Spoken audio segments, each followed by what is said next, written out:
We're here. I have a problem, Will. Well, we know. What's the new one? The World Cup's only got a week and a half left. Yeah. It's almost over. It's almost out of my life. Hold on there. Hold on. You know what we have to do now? Yeah.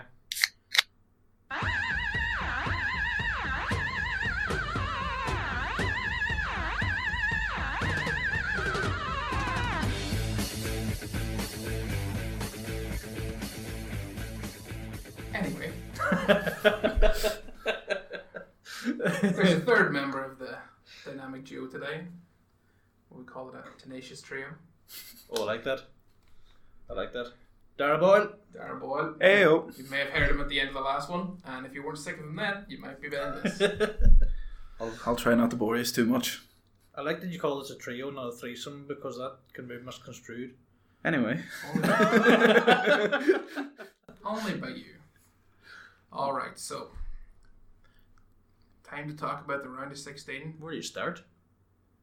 Let's just talk about the World Cup in general. Has this been the best ever? That is. Yeah. I mean, I get we're like around the same age, 30s or something. I can remember the 1990 World Cup faintly, and the Paki save and getting that was great and all.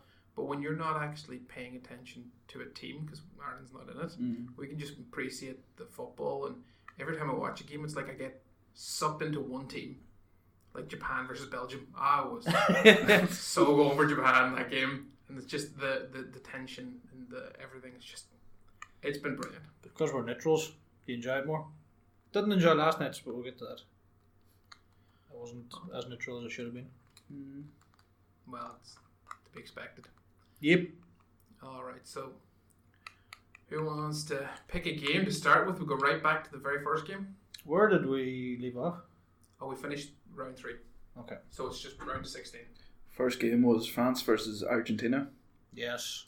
I like this one. Yeah. That was a good game. It's my new favourite. I mean, it wasn't a good game as in both teams played really well. It was Argentina keep coming back into this game and France are clearly far better. Just spanking them back down to the corner. There was a spell of Get your ass out. there was a spell of 15 minutes. It went from 2-1 Argentina to 4-2 France, and then it ended up finishing 4-3. And it had its moments. It was my game of the tournament anyway. Possible goal of the tournament too. Yeah, was gonna say that as well by Pavard. Pavard. That was a strike. Is it better than Nacho's strike, which is very similar, but you know, it's way higher. Like where Nacho hit his pretty much on the half volley. He's volleying that like tilted sideways. I just can't stop watching the slow motion replay of it. It's brilliant, just the spin on the ball. Beautiful. It's one of those goals made for slow motion. Yeah. Because it's not even like the ball's hit that hard. Yeah. But there's just so much spin on it, it didn't really matter that it was going kind of slowly. Just like, goal. It was awesome. Yeah, it's pretty good. And Mbappe took the absolute piss out of the whole Argentina team. Not even anyone in particular. All of them. That's the, I've read some people talking about how that this is like Mbappe's coming out party. But I'm like, did you not see Mbappe versus Man City when he was at Monaco? Everyone who's paid attention to that knows how good Mbappe was, and they gave him, Argentina gave him the space on the counter attack, and he left 4 Argentinians behind in that. For the power penalty. and the pace of a 19-year-old to get the penalty, it was unbelievable. I'd like to point out that I think it was a free kick, and that if you watch, he kind of like gives Rojo a tug to make sure Rojo comes with him into the box. Intelligent play for a 19-year-old, but it's definitely a foul, and that it's probably deserved a penalty for the run. France deserved to go through on the day. Absolutely. Yeah. Argentina should hang their head in shame. They were horrible. They somehow got themselves in front. Yeah. Yeah. Di Maria scored a good goal. That was a cracker. Yeah. Do you know what? I just want to bring up Paul Pogba, seeing as you're both Man United fans. Pogba, I thought, hurt a little. Did 2/3 of what he's supposed to do in there well. So like he looked for the ball off Kante and he collected it, and he liked to link things together without trying anything too fancy. But when he'd get a chance to spray the ball forward, he had some lovely passes. It does have a good range of passes. One of the actually for the Pavard goal, I think he's the one who pops the pass to the left back. He puts him away down the left, and then he crosses it and it goes out to Pavard. So like they were getting a lot of joy from him, like putting fullbacks through into gaps like that. So his passing was nice. There was no massive smashes. There were just nice little chip passes into space and stuff. Of course, the 1/3 I'm referring to is what led to the Di Maria goal, because he was nowhere to be seen. Di Maria was standing in the middle of the pitch. Yeah. But that's probably because even though Messi didn't have his best tournament, as long as he's on the pitch, 2 men are going to Messi. Mm-hmm. Minimum 2 men. Oh, it's ultimate respect. You don't think for a second it's only Messi. He's had a bad tournament. Leave him. You can't leave him alone. No. Yeah. Not a hope. You can't not mark him. When you were mentioning Man United players, I'm glad you didn't mention Rojo anyway, because he was shocking. He's bad. Had to be taken off. Had to be taken off, and the man that came on was the man that got battered by Mo Salah in the semi-final.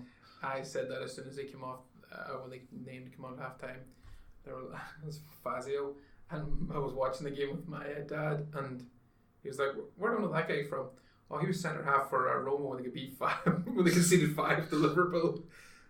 I thought it was a good idea to play a high line against Salah and Mane. He was a spectator. He wasn't really centre half that day.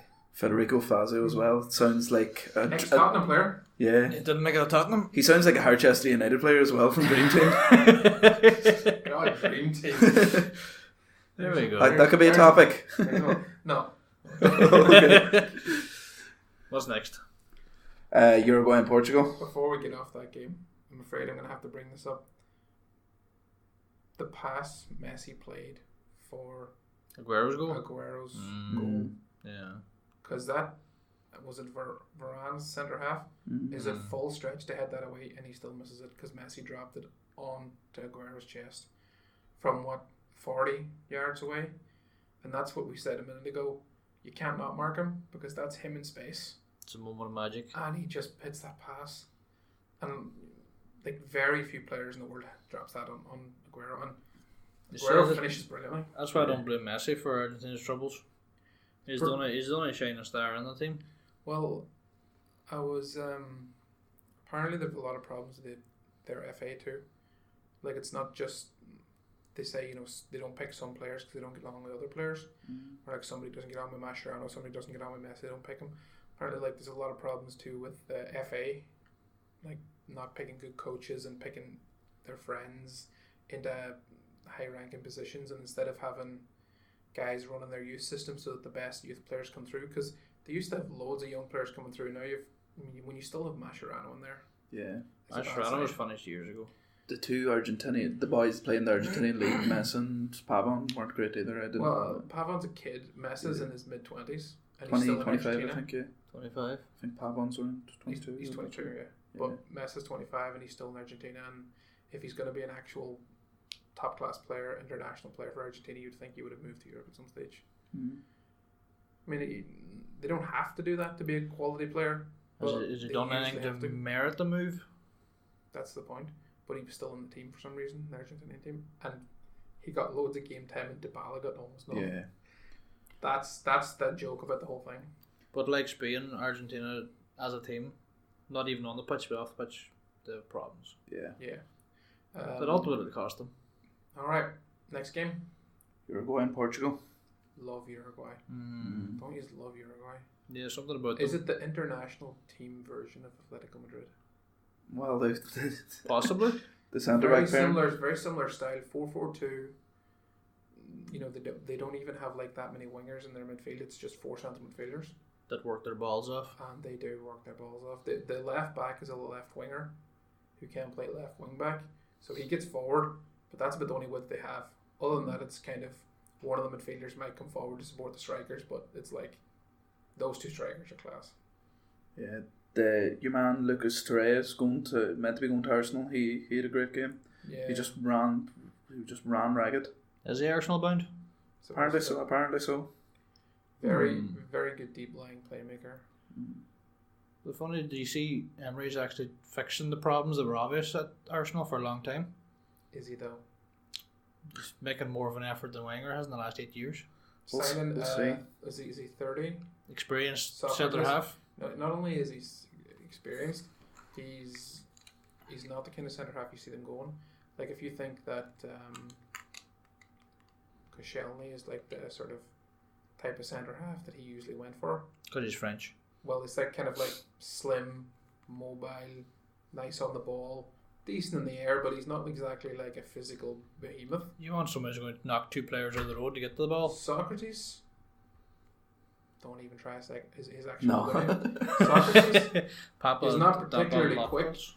Okay passer, built like a tank though. It's intimidation alone. Strong as an ox. 17 million in this market. I think it's alright. 17. It's pretty cheap. And the bottom keeper. Bernd Leno from Bayer Leverkusen. Yeah. Personal bot, Berlin. Yeah. Oh, that's a good sign. Yeah. I was mad the other day. I thought he was like 34 or something. He's still in his 20s. Ah, Yeah. That's what I mean. Like, what age were you when you started playing? Like 60 or something? But I mean, like, if we're any of us were to take over Arsenal the last number of years, that's the problems we seen watching on. I don't know how Wenger didn't. Anyway, how are we doing chatting with Arsenal? Portugal, Uruguay. Uruguay, Portugal. We were talking about Daire. But one thing I found about that game was the 2 goals from Cavani. The first one was basically a 1-2 with him and Suarez, even though he was on one side of the pitch. Well, now, this has been causing some controversy, and I'll get Will. The definition of a 1-2, does it have to be one touch, then another touch back right away? No. Or does it have to be, or can Suarez take a couple of touches before he passes it back? You take a couple. Suarez takes about 3 touches and then hits it back to him. And it's, As long as the other man's there to receive the ball again. I think we should just appreciate the fact that Cavani hits a perfect pass to Suarez. Suarez hits a perfect cross onto Cavani's face area.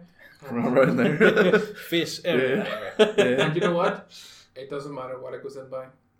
As long as it's in the net and it's 1-0 Uruguay. Sean Wizard McGowan was a coach of mine when I was a kid. And he used to complain that everybody would be trying to get this perfect volley when the ball would be bouncing up like 6 yards out.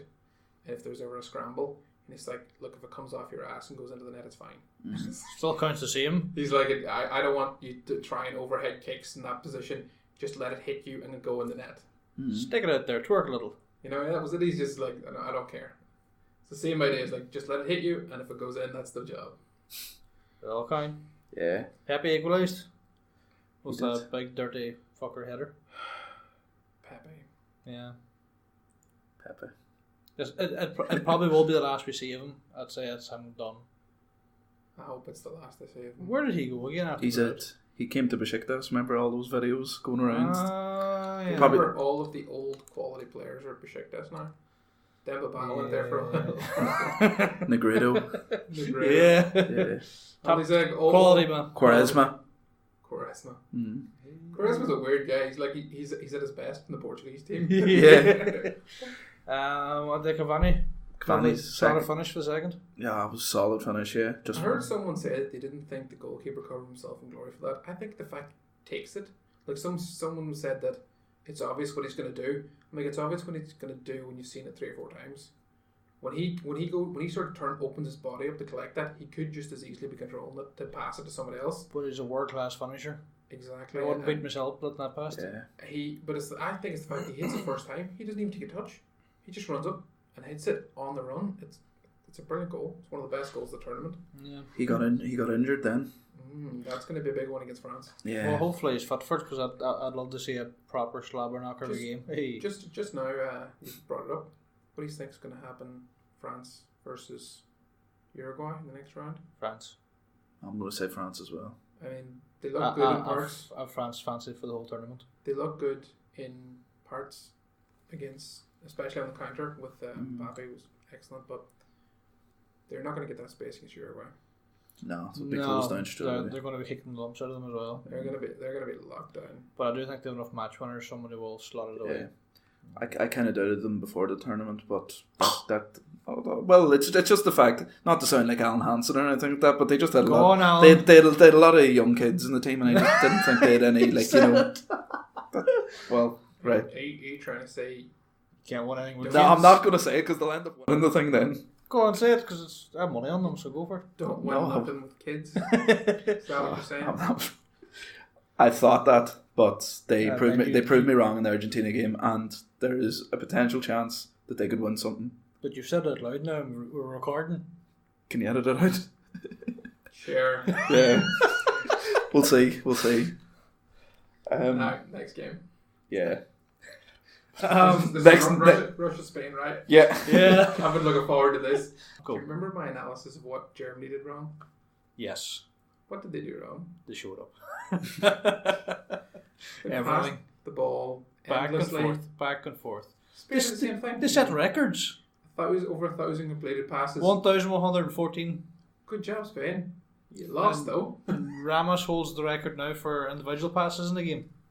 Isco had like about over 100 passes, but only It's 12 ridiculous. of them. Why does the centre half need to have that record? He has that record because Russia's they cleared the box, they cleared their lines, hoofed it back up the pitch as far as they can go. Ramos is the last man. Up to Big Artem. Yep. Right up Route 1. Beast. Big Sam. Tank. Yeah. But they had they run out of ideas. 10 months and they didn't know what they were doing. They couldn't find a way of beating Russia, and I honestly think early on they were like, right, we're out of ideas here. Let's just put pressure on them, hope somebody fucks up and sticks it in their own net. What I find really weird is they had Costa on and never crossed to him, and when Costa came off, they started crossing. Mm-hmm. That reminded me of the Jared Houllier Liverpool team that used to have Emil Heskey and never crossed the ball, and then he would come off and they'd bring on a winger and start crossing the ball, and I'd be like, well, that's a bit of backwards logic. All I heard there was that he reminded me that they signed in with Heskey. Yeah. Sorry, Sean, but your point is valid. Yeah. What do you have Costa for if you're not going to hit him with something? That's it. He's going to stick something on We it. saw what he did to Pepe and to Font during the Portuguese game. If you get him the ball and give him something to play with, you fucking destroy centre half. So we it didn't look like he was going anywhere because he took too long. He done too much, and then it first class finish. That was a great goal. I liked it a lot, especially because he gave Pepe a slight nudge in the face, and then he went down like he was shot. He should have been shot. No, I didn't mean that. Penalties. Yeah. What else do you want to say about this game? The penalties. First penalty shootout of the. I think we should need to give some credit to the goalkeeper, Russian goalkeeper, Akinfev. People made fun of him for years for being an average keeper, but that's because he had a horrible record in the Champions League.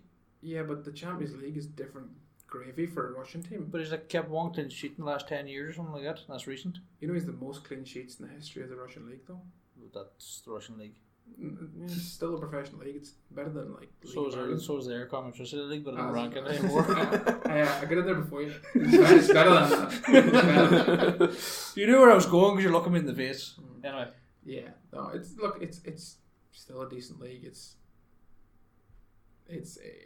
the record there. He's a great record for Russia, and he's prone to mistakes. But most goalkeepers are. And he was brilliant in the penalty shootout. Oh, we'll give him that, but I wouldn't rank him. He's also brilliant throughout the game. Like they had it. Well, I say brilliant. Spain never shot because they were too busy passing the ball around the middle of it and passing it to Ramos so that Ramos could rack up. How many passes did Ramos pass himself? Something ridiculous. I need to look at 400 of those. I'll need to look that up. You can talk about the penalties there while I research on the old machine here. Speaking of Ramos as well, he got the night. Well, sorry, both him and Piqué got the night penalty just before the shootout. And Ramos didn't get it because he was tangled up with the defender, and as they said on ITV, interlocking arms. Yeah, he loves interlocking arms. Yep. Yeah, we know what they were referring to too. That's it. What? This is what I told you back then. There's no reason to ever give Ramos the benefit of the doubt. We've seen him enough at this stage, and it was like the Pepe one again when he got that slight nudge and went down holding his face. Everyone in the booth of VAR looked at that and went, well, that's Pepe, he's probably faking it. Yeah. Well, when I wasn't going to defend Pepe. When they looked at Ramos possibly getting a penalty against Russia and they saw both of them kind of pulling at each other and then him going down, they were kind of like, you can't say, oh yeah, that was definitely him on Ramos, because you kind of go, well, Ramos, the dirty fucker. That he is. That's what happens. 3-time Champions League winning captain. They say your 141 completed passes. Pointless passes too. That's what they say though, when your reputation goes before you, and that's what happened to both Piqué and Ramos. Those penalties, they could have maybe got one of them, but no. Spain deserves to go out though. Russia deserves to go through. Spain's only goals in the tournament came from the fluke one. Was it against Iran? Yes. The long ball up to Costa, very un-Spain-like. A set piece, and an unbelievable shot from Nacho. Yeah, Nacho was good. Like, and then the 2 goals they got were kind of lucky enough in the game against Tunisia, but they weren't good. They conceded a lot of goals. They conceded apparently very few shots on goal, but all but one of them went in the net. But as we've said before, I'm sure we'll keep repeating it. That's what you get for sacking your manager 2 days before the World Cup. Yeah. All that preparation, you wipe your arse for it and throw it out the window. Well, that's the manager's fault for taking that job 2 days before World Cup. It is. It lies solely with him. I don't blame the Spanish Federation, but hey, shit happens, and someone had to clean it up. Yeah. Someone had to change those sheets. Right, what's next? Croatia, Denmark is next. You'll happen to know. Another penalty shootout. Yep, second of the day. What I found in this game, and I'm sure you agree, that neither goalkeeper deserved to lose that game. Yeah, they were both excellent. What about the goals in the first couple of minutes? Yeah. And then nothing happened. Yeah. First, they had pretty solid defences before that. They hadn't conceded a goal in open play. I think Croatia, the only goal they conceded was a penalty, and it was the same with Denmark, and they'd scored. That's that Daire love for an organised defence, Yeah. Look at those faces. Yeah. Anyway, suck it in, lads. It's okay that the new season's coming very fast, and we'll have our day in the sun. Croatia's goal, they tried to clear it. It hit Christensen in the face. Came back to Mandzukic's goal. Very funny, hitting him in the face. Oh yeah. Second best. They all count. Second best ball getting hit in the face after Batshuayi. Ball in the face. Yeah. The Batshuayi. It's still so good. We're talking about the round of 16, but have still. Have you seen Batshuayi's tweets about it? No. He said he just put up a load of laughing emojis at himself, and then he was like, "I knew as soon as I checked my mentions, I'd be made fun of." He says, "I'm such an idiot." And he just laughed at himself. But like it's one of these things. Credit to Batshuayi getting out of Chelsea too. clearly, too much of a sense of humour for them. Mm-hmm. It agrees with us. Chelsea in trouble, but it's a different story. What were we saying there? Croatia and Denmark were still on that game. Another penalty shootout. Do you want to just jump to the Modric penalty at the end? Yeah, because after the opening goals, nothing happened. What about Jorgensen's trip right at the end? Was it Rebic tripped right at the end? It was Rebic, yeah. Yeah, and he didn't get sent off. What about that? I think there's a new law now that I don't know how recent it is. Oh yeah, you don't get a double whammy or something. Yeah, so if you deny a clear goal scoring opportunity, it used to be a red card. Whereas now is a penalty is seen as an even easier goal scoring opportunity, so you shouldn't be sent off if the referee thinks you were trying to get the ball. Some people think he wasn't trying to get the ball because he tackled him from behind, but at the same time, you could say he was trying to get the ball because at some of the replays, he's not far from the ball. I mean, it's close enough in the middle of having the debate. player. Yeah, it's close enough to close to the ball. It's close enough to have a debate. It's not clear cut. Yeah, I'm okay with the yellow. Some people complain about it. Then we move on to Kasper Schmeichel's penalties that save. Do you suddenly see, as Man United fans, a bit of the father in him at that point? Oh yeah. Because it wasn't just the fact that he was playing really well. It looked like he was trying to intimidate people. Big fucking mouth open, roaring away. So even you can see his father up in the stand still doing exactly the same. All he was missing was the United shirt. Yeah. Or the City shirt, or the Villa shirt. Or multicoloured shirt. Yeah. How do you guys feel about Schmeichel playing for Man City? Okay. He's dead to me for a long time before that. What about his Villa days? No, let's talk more about his Man City days. I don't want, okay. This is a discussion for a different day. We were on World Cup mode. So all you guys have to do to stop me talking is to bring up Michael Owen. That's just what I was about to do before you stopped me. I see through you well. It's alright. It's amazing how to go to United to win a Premier League title. Is it? It is. Is that amazing though? It is. How's that amazing? A club of your stature hasn't won a Premier League title. It's like saying Gareth Bale and Mason had to go had to leave Tottenham and go to Real Madrid to win a Champions League. That's not amazing. That's obvious. Who's more likely to win it? That's more obvious. No, that's like saying that there's two horses. One's 100 to 1, one's 2 to 1. Which is more likely to win? The one across the line first. Exactly. Which is the one most likely to win? Come on now. This is a discussion for a different day. Because this could go on for a while. Just because I'm right. Hey Daire, what ship's never docked in Liverpool? The Premiership. Thank you. What are you, 12? Jesus. And a half. Next. We were still talking about penalty shootouts. Definitely in that. I was wondering how we got to this stage. Dick. I kind of forgot myself. Yeah. Right. So a lot of people complained about the goalkeepers jumping off their line or coming off their line. We discussed this. Daire, what do you think about goalkeepers coming off their line penalty shootouts?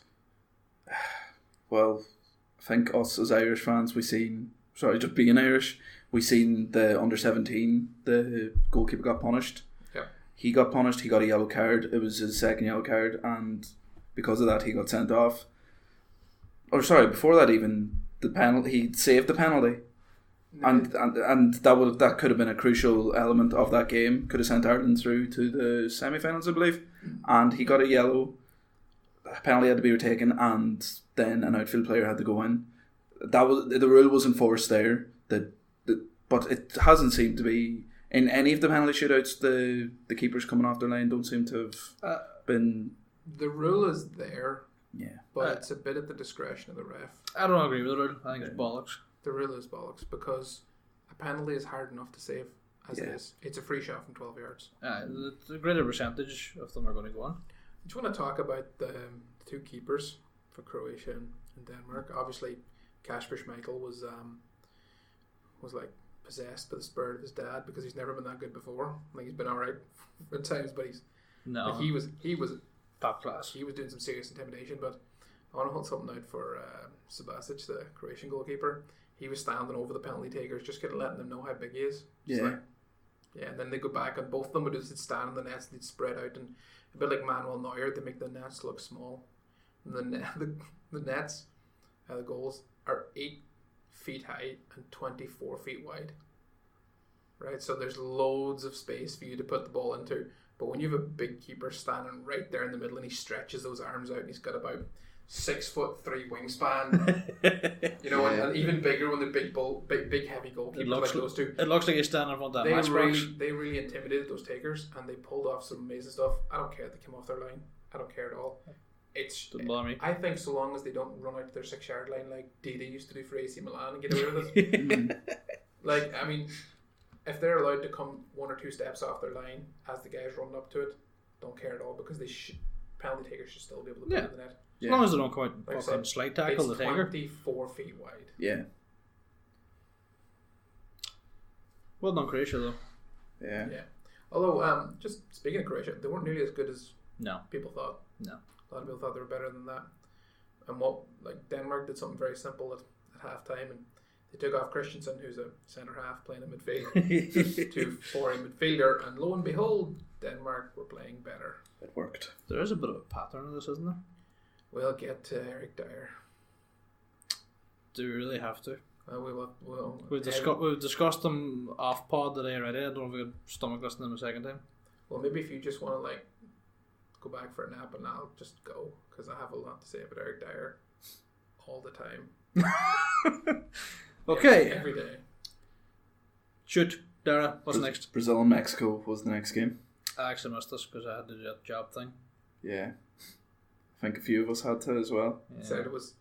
Who thought it was a good idea to have it in the middle of the day when we'd be at work? I mean, these companies that we work for. Is this the one you watched? I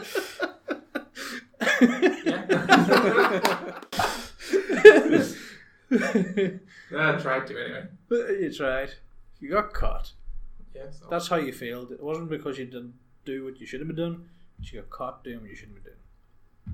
At least I tried. I'd rather try and fail than not. Oh, I do admire your balls for trying. I also admire my balls. Anyway, shout away. Yes. Brazil, Mexico. First half, it was all Mexico. Brazil showed they're pretty strong defensively though. Yeah. They do have good defence, Miranda and Thiago. Who else? Wagner and Felipe Luis came in for Marcelo. Yeah. What is wrong with Marcelo? I actually shouldn't have missed this. Same enough injured. I don't know what it is. He is injured. I don't know what exactly it is, but he is injured. Felipe Luis is probably the better defender, if not the better player going forward. He's probably better defensively. His time with Chelsea didn't work out for him? No. A season, was it? Just one season? But he didn't even play half it? Yeah. I think we can all accept that failing at Chelsea should be no judgment on a player's quality at all. Yeah. There's a track record there. Chelsea's a different pod altogether. We could do a long time on them. But we won't. Yeah. But Neymar. Yeah. It was in the good side and the bad side of Neymar. Good, the bad and the ugly. You just want to talk about the goals and then we'll get to Neymar being a dick. Go for it. Yeah. I can see it in your face there now. You've got something good to say. Well, how about this? Go. You talk about the goals. I'll talk about Neymar. I didn't see the goals. I was working. You never heard of YouTube? This is a professional outfit, man. We're supposed to know all this stuff. We're actually on YouTube now. Did you say that? Yes. Yeah, Neymar. Daire, did you see the goals? I seen the highlights. Go for it. Neymar scored the first one and Firmino scored the second one, and there's a big call for Firmino to start the next game. Yeah. Because Jesus hasn't really done it at all. Oh yeah, I didn't see them. They were tap-ins. Both of them were tap-ins. Yeah, that's I didn't really just want to say they were tap-ins because that would have been. They went for a cross. Defender missed it because it was a bit of a bobble, and that was it. I think it was Jesus just missed it, and Neymar tapped it in. Neymar did play a nice little dummy in the lead up to that to get. Was it Luis that they got in space and he whipped in the cross? It was a nice bit of football. The funny enough, if you actually watch the replay really slowly, there's a bobble where the ball goes over the defender's foot. So the defender actually was just about to block it and the ball bobbled over his foot. Neymar tapped it back in and pretended like he'd scored the greatest goal ever. But it's Neymar. Who's going to think that? That's it. Personally, I have no time for him. Yeah, Firmino's the same thing. Following in a shot from Neymar. I mean, Neymar could have passed it to him in the first place because he's in a goodness place, but he has a shot. It comes off. The funny thing is when Firmino taps in the rebound, everyone goes to Neymar to celebrate him for the assist. But it's not an assist if you shoot. It's great. The keeper saves it off, but it's not. It does it doesn't count as an assist if the goalkeeper saves the shot. Pushes it out. It's such what was everyone doing celebrating Neymar? Firmino had to come celebrate with them too because they were celebrating him. It's like they're enabling his dickishness. There's quite a lot of that. Yeah. We just get into it. Yeah. Go on. What kind of prick is Neymar? It's a fucking huge prick. Right, so I personally can't stand him. The incident with Leon, there was two incidents first where Leon kind of does that thing you see defenders do, he puts his hand on his back. Yeah. And Neymar throws himself to the ground holding the back of his head, pretending he was hitting the back of the head. I mean, it's... But we see... Jesus, my children aren't like that. The thing is, he's not the only one doing it. They're all doing it. A lot of players are doing it, but at the level Neymar's at is... Oh, he's... We just get into the stamp in quotation marks incident. What do you think of that? He made a meal of it anyway. I don't know. Not much of a stamp in it. Even if there was a stamp, the way you'd swear he just got shot. He rolled and rolled and rolled. A lot of people have said that, but it's still a stamp, so it should have been a red for Leon. But what I've seen also pointed out is that the same time Leon puts his foot down, he stands on the fourth official's foot, and the fourth official just stands there. Because he's not a pussy. The fourth official just whatever, it's just he just placed his foot, and you can see there's a delay in the reaction, and then he's bouncing around like a salmon out of water or something. Yeah. And you just wanted. I would have liked if, say, hypothetically that Leon did get sent off for that Leon was allowed to run over and kick him really hard and go, well, now I have a good reason to get sent off. They may as well take a shot. Neymar deserves the one that, what do you call it, that ball and cunt. When you say ball and dick, at least it's a D. No. Who won the Ballon Cup last year? It's a Ramos. it's a Ramos more every year. Ramos or Pepe, one or the other. it's more prestigious than the Ballon d'Or. Whoever's playing centre half for Real Madrid usually. Apart from Rafael Varane, honestly, Yeah, I have nothing bad to say about him. he's He's a likeable. quality player. Yeah. Give him time though. Yeah, he might eventually develop the When he's condition. at Madrid long enough, it'll happen. Anything else? enough? Yeah, I'm not impressed with the result. They haven't done enough for me to kind of go, right, this is the winners. You know, I really just. The only thing I would say about that is they're still winning games playing badly, and their defense looks very solid. Yeah, but when they come against that good team, that spanks them. Belgium. They could do it. Lukaku could upset the centre halves, but it could be the first player they've come up against that could actually bully them a bit. Lukaku's. And as we know, They could do it. Belgium now know if they're stuck, they can go route one with Fellaini. Yeah. Yeah. Tested and proven. Was Josie on the phone to him, do you think? Just stick Fellaini on and throw it up to him. I think it was just a wee text message. Anyway, what's the next game?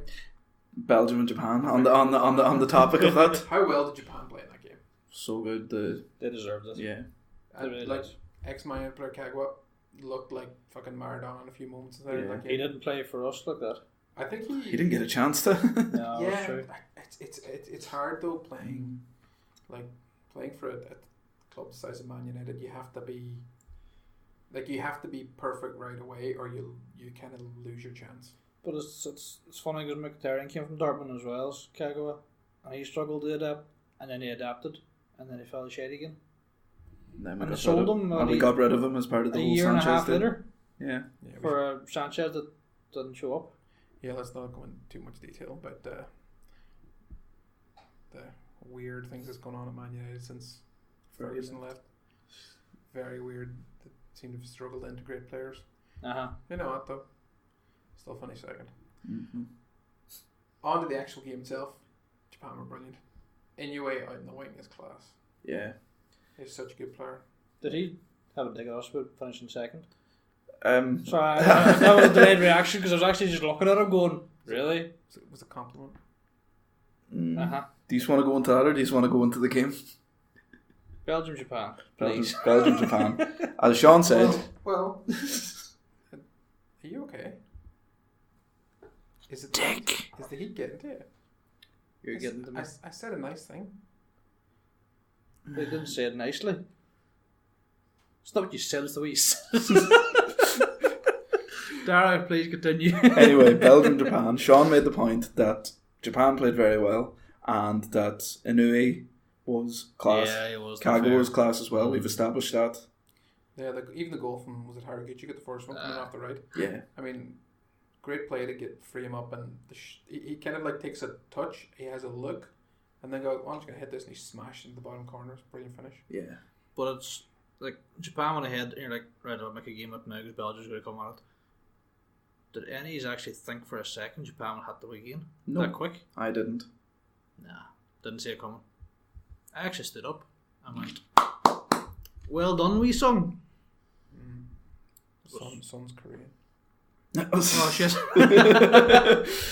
Funny I'd said that, and I went, did you see what kind of reaction you had? Because I could see it sitting fucking twirling in your brain. The wheels were moving. The thing about Japan is Japan weren't happy with our coach about 6 or 7 months ago, and they changed to this coach who would bring them back to their more traditional sort of possession football, attacking football style. And even though they had a poor build up to the World Cup, they still had good players. And it's come They together. showed up in the tournament. It has come together for this coach at the World Cup, and they showed you what positivity can do even against the good side. And what I noticed, the way Belgium set up in their midfield is the same way England do, where they have one player holding and just a bunch of really good attacking players ahead of them.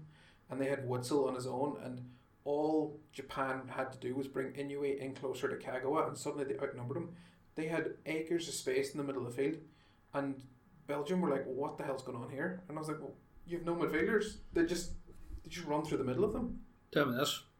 What do you think of the assists for Belgium's first? I'm trying to think. That was a clear, wasn't it? Vertonghen's header. Oh, Vertonghen's header. It was just. I remember that was a Japanese player. But he volleyed it up in the air. Volleyed it to the right wing. Yeah. Vertonghen said after the game it was a total fluke. He admitted it was a total fluke. Like, I mean, obviously it was a total fluke, but good of him to admit it. Yeah. Well, that's the thing. Seeing you watch the replay back, you're thinking, I can't remember which player was it cleared it. It's like, that was some assist. Yeah. To be fair to him, like, if he actually meant to do that, he couldn't. Like, the goalkeeper didn't cover himself in glory, but no, you what a header. Yeah. At the angle that he was at as well, it was pretty good. Like when you see a defender on the wing heading the ball back in, your first instinct as a keeper is it's going to fall in behind you the back of the net. Yeah, so it doesn't happen, but it did. And then the second goal, which was nicely bring on Fellaini, Route 1 time with his new contract. Just sort of his new contract. He did well anyway to celebrate it. I thought he was away. Well, we have to suffer him for another 2 years, but guys, the World Cup's almost over. We'll not talk about Fellaini right now. I can see what it's doing to you on the inside. But we are talking about Fellaini because he equalised. Yeah. I suppose it's a good point. Yeah. But you know what? They brought them on, and the sheer height difference they had. Even Chadley's a big, tall player, so they were just like. I mean, it was like senior infants kids bullying the junior infants. It was. You were just going, you prick Belgium. Kicking shins. You think about all the attacking talent they have, and they couldn't outplay. On the ground, they couldn't outplay Japan, and they had to go Route 1. And fair enough, they got the players to do it, and they did get back into it, but they couldn't outplay Japan. How heartbreaking was it when you thought it was going to penalties? You thought Japan would have had every chance in penalties, and Belgium break the way they did. Just you hear that breaking sound? That's where they broke. Dramatic effect. Just in case there's no edits. They won't hear anything. It was a good counter-attacking goal. One thing that I'm really impressed, and I swear it's not the bias in me at all, Lukaku's run to free Munier. He literally runs to the left, takes two defenders with him, the gap's there for Munier, and he just hits it in. Lukaku dummies it again, and then it goes to Chadley, and he slots it in. The best thing he did in the game was run away from the ball and then not touch the ball. Yeah, that was it was movement off. That's a sign of a good player. Sometimes it works. You know what I was impressed with was Munier running 90 yards in the 94th minute after running up that right the whole game. He fucking sprinted up there and he was still going. I like Munier. I like him. Then why don't you date him? What? Because he lives in Paris. Oh yeah. Anyway, it was a great goal, great counter-attack goal. Like as soon as the keeper caught it, and I don't care. I'm not interested in anyone who says that they shouldn't hit the corner. Fuck that. They had been positive all game. That's what got them into the position to win the game. They're being positive at the end. Yeah. Even right down to Honda's 40-yard free kick, which almost went in. That was mad. I'm like, go for it. It was because that's what we want to see. Like this World Cup's all about being people punching above their weight and just going for it and getting results. It's been insane. Yeah, brilliant. Love it. Next game is Sweden and Switzerland. Another game that suffered of being on at 3 o'clock while we had to do stuff. I honestly wasn't that bothered because Sweden are like the Iceland from the Euros just passed.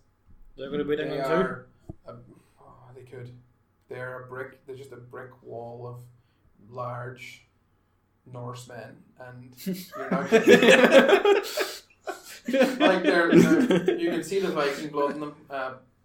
Even Lindelof's been playing well centre half. Yeah, how do they play? A big boy. It's quality. Like they've got a very strong team. Forsberg's their most creative player, but at the same time he's a Leipzig, isn't he? Leipzig, yeah, and at the same time he's essentially playing as an extra left back. Deflected goal. Not much else to say about that game, really, is there? At least he had a shot. Yeah, at least there was a goal, because from looking at the highlights, the finish in this game was absolutely abysmal. It looks like Sweden did create the chances though. But if it went to penalties, I would have got home in time to see the penalties. You know what? If it went to penalties, I would have backed Switzerland. They've got some great balls here. But you know what? I think they were done after the Serbia game. They were just like, that was our final, beating Serbia. You could be right. They seemed to they couldn't get the emotions back up for this game. Yeah. Anything else on that game? Or? No, let's just go to the next Yeah, game. because We're running low on time and we need to get to this game. Yeah. So the next game on our list is England versus Colombia. Jesus, England. Like, where do we want to start? Do you want to start with my annoyance at Peckerman, the coach? Do you want to start at my annoyance at England? Well, do you want to go before I go off and explode over here? Go for it. There's so much to talk about. Yeah. Explode. Go. Alright. Okay, here we go. Let's start with Peckerman. Hold on to your seat, Daire. Jose Peckerman is the former coach of Argentina from 2006. And Peckerman has a bit of a reputation for being a little bit afraid sometimes and doing things that would annoy you. In this game, he picked 3 holding midfielders because he was afraid of England. And you could see in the beginning of that game the amount of fouls, all the Barrios spent most of his time between the 2 centre halves cleaning up.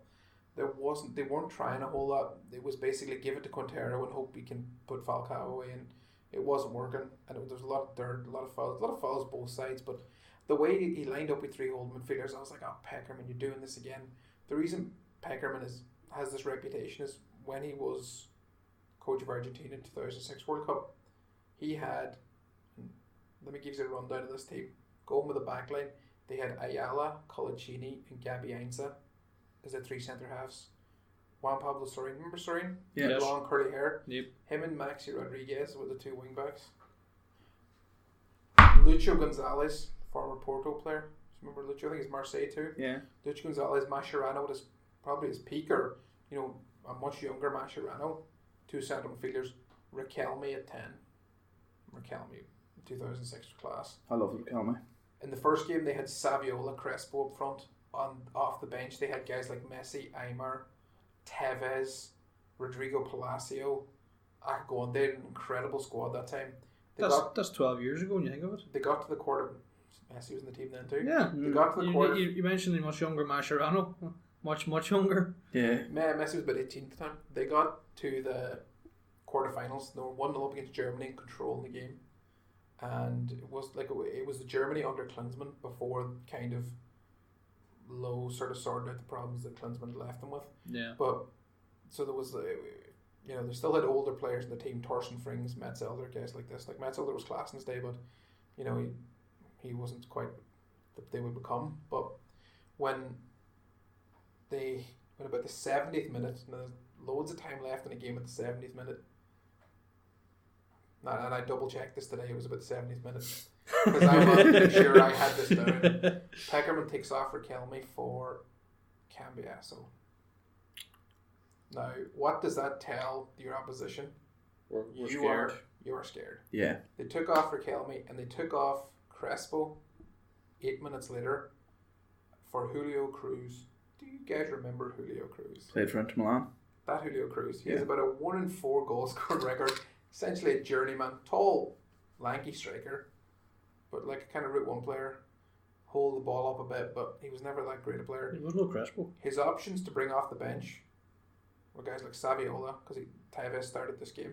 Were Saviola, Aymar, Messi, and he brought on Julio Cruz instead. And almost immediately Germany equalised, because at that stage they were obvious that they were trying to shut up shop. They sat back, Germany equalised, went to penalties, they lost in penalties. And Peckerman has the reputation since then of a guy who, when things are maybe a little bit of the pressure's on, he kind of retreats and he doesn't have the cojones to push on. Says me sitting in the chair here in Donegal. But what do you want to see them attack? He picked 3 holding midfielders, and we saw when Uribe came on, they had other players other than James. This idea that they only had James, Uribe was brilliant when he came on. Yeah. Like, he gave them such attacking threat, and they left them off. They could have picked him from the start and actually went to England. And when they went to England at the end, they got a goal. And now I can rant about England. England had that game, that in control, and then Dele Alli pulls up injured, and they're thinking, all right, we'll just bring on Loftus-Cheek. They bring on Eric fucking Daire. Here we go. You might as well bring on nobody. Mm. You might actually, you know what you do? Bring on like a pile of stones and just stand it in front of the other stones. Stones and stones. stones, will kick the ball off the pile of stones back to him again, because that's what Eric Daire does. Probably a better position too. He's probably got a better position in sense of Daire. In fact, he's probably more likely to make an interception than Daire. Up until the penalty shootout, the most Daire had done in that game was to run into the back of a Colombian player for something he should have got booked for, because he was nowhere near the ball and he just run into a guy about half his size, and I think it was Quintero even. Yeah. Like Daire's a big boy and he just run into him. He's a centre half. He's not a midfielder. I get that he fits the Tottenham system because there's a lot of athleticism in their team, but there's a lot of players around him that make him look better.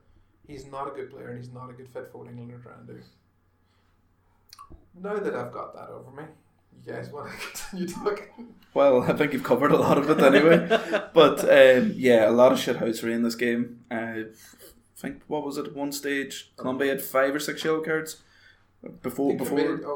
Remember me complaining about Croatia's 22 fouls in the Argentina game? Yes. Colombia 23 in this game. Oh, nice. Yeah, there was the Henderson Barrios incident where Barrios, he kind of put his head near him. Oh, we'll not call it a headbutt because that's insulting a headbutt. It wasn't a headbutt. And the responses I got on Twitter, because I was like, I'm a Liverpool fan and I'm embarrassed about Henderson. They were so bad at me. Were they English Liverpool fans or? I don't care. Like, he smashed his head into his chin. And I'm like, my daughter hits harder than that. There was nothing in it at all, and then he started rolling on the ground like Neymar. Well, it wasn't quite as bad as Neymar. No one's as bad as Neymar. As in, he actually got he actually put the back of his head into his chin, and if you get your teeth pushed together, that can hurt. Did you need to go down, Henderson? You didn't. No. You could have pointed that at the referee without going down. But who headbutts anybody with the back of their head, the soft butt? That if you're going to headbutt somebody, use your forehead. Yeah. Moral. Also, if he does it with the back of his head, he can convince the referee he didn't mean to do it. Unless the referee thinks it's stupid, which sometimes can be possible. That referee was very poor. Like when the Colombian players or the English players would surround him, he'd do that thing where he'd look like he's running away from them and they'd just chase him up the pitch. What he needed to do was the Colina stare and just stand there and book everybody that came near him. Fuck off. Just back off. Poor referee. But I think the way Colombia played and that all the shit is Peckerman's fault. He set them out with a negative attitude, negative system, and it pissed me off. I was delighted to see when he finally saw that England were being negative at the end, bringing on Daire, that he went and started throwing on attackers, and it got them what they wanted. Maybe because he thinks the same as you on Daire. So go, they're in the 10 man. They're like, geez, they brought him Daire. Quick, forwards, quick.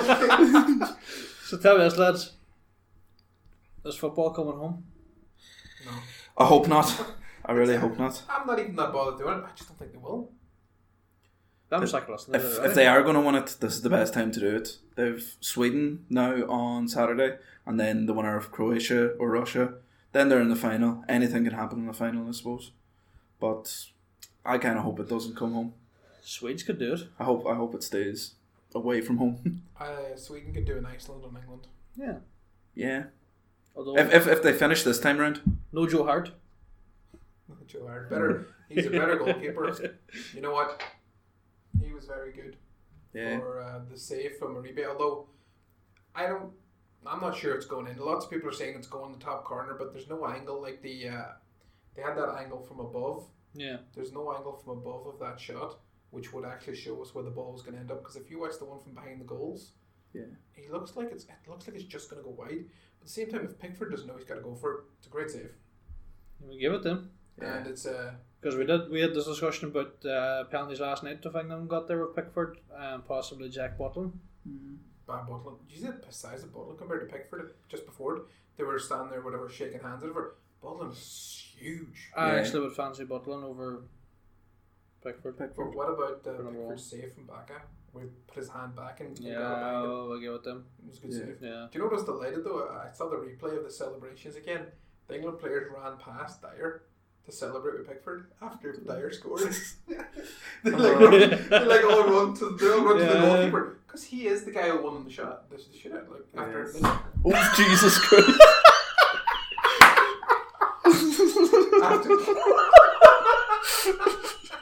Oh fuck. That's brilliant.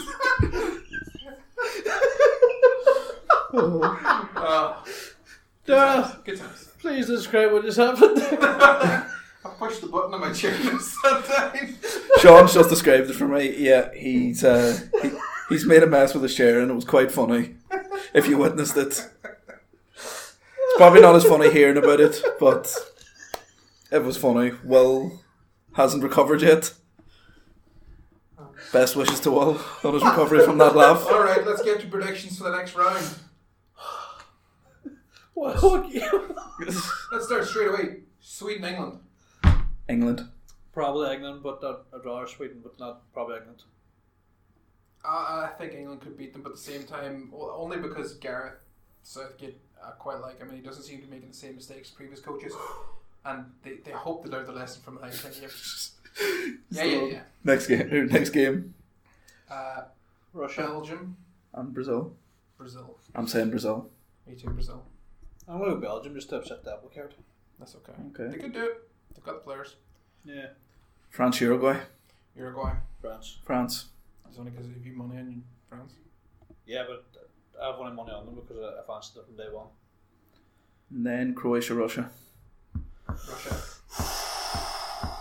I'm a bit divided in this game, but if someone had a gun to my head, I am going to say Croatia. Home advantage there for Russia, but I like Croatia. They didn't show it the last game, but... What are we saying then for semi-finals? Who's that lineup? No, we've all had different answers there, it's not going to work. Yeah, it's Well, the listeners can make up their own views. There's two of you saying Croatia, Yes. so we'll say Croatia goes through. Okay. Mhm. So does that mean Croatia plays the winner of Brazil? No, Belgium? England, Sweden. Plays the winner of England, Sweden. Most of us said England. Yes. It'll be Croatia, England. That'll be a tasty game. And then Brazil, France is the likely, but judging in this World Cup, it probably isn't going to happen. But if what we've kind of said is Brazil, France. Yeah. You two picked France, so who would win Brazil, France? Would you go? You'd probably go for France, anyway. Yeah. Yeah, I'm going to say Brazil. That's a tight one, but yeah, I just think the way Brazil's been playing, they're very strong defensively. I hope we get a chance to see that now. I'm very disappointed if neither one of them get there. Yeah, touch wood. Right, guys, it's time to go because I have to leave and I have to pee. Sayonara. All right, lads. Peace out, bitches.